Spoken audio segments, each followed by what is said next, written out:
The Hamas terrorist attack on this weekend comes amid the backdrop of a long-standing history of conflict over land and independence that has plagued the region.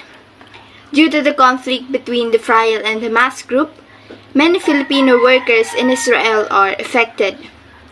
According to Manila, Philippines, the war in Israel has claimed the lives of two Filipinos, a 42-year-old man from Paringa who was captured by Hamas militants, and a 33-year-old woman from Pangasinan who died with her employer, the Philippine Embassy in Tel Aviv said on Wednesday. The status to date of war between Israel and Palestinians is still ongoing and causing harm, damaging of properties, and violence to the citizens. So stay tuned because in this presentation, you will be part of evaluating and analyzing various articles and sources to see whether they tell the truth or if it is just false news. Source evaluation.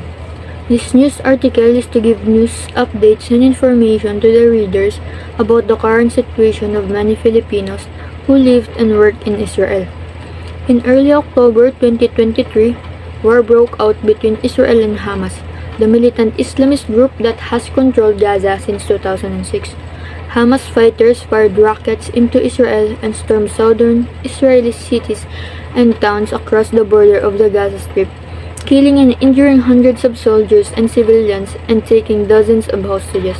The attack took Israel by surprise, though the state quickly mounted a deadly retaliatory operation.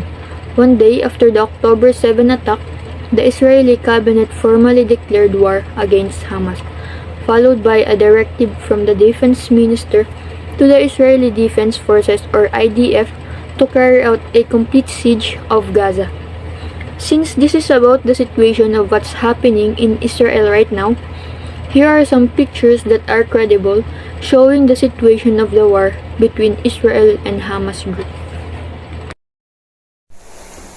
Content analysis.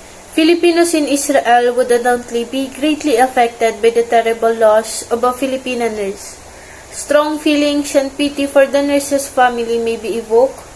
It might also spark discussions and raise people's awareness of the security and welfare of Filipino healthcare professionals working abroad.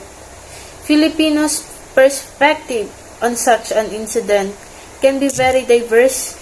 Some may see it as a heartbreaking reminder of the dangers that Filipinos working abroad do so in unstable areas, and they may advocate for more aggressive government protection measures. Others may voice their outrage or concerns over the predicament and call for greater diplomatic and conflict resolution efforts to stop further casualties. This incident might also have an impact on discussions on the nation's foreign policy and position on international wars. Overall, it serves as a sobering reminder of how wars around the world affect Filipino nationals living overseas. The relevance of media literacy and critical thinking among Filipinos is highlighted by the analysis of the case involving two Filipinos who died in Israel during a fight. The evaluation of news and information about current events requires media literacy. To avoid spreading rumors and false informations, Filipino must be able to discriminate between legitimate and dubious sources. In order to comprehend the complexity of international conflicts, one must cultivate critical thinking abilities. To critically study, question, and assess the information they come across, Filipinos should be inspired. Tragic events like this should compel Filipinos to show sympathy and compassion for the bereaved families and recognize the human cause of war. This emphasizes the value of valuing human lives and extend beyond politics. In conclusion, media literacy and critical thinking are crucial for Filipinos to be able to navigate informations, but they are also necessary for influencing debates on a global and national scales.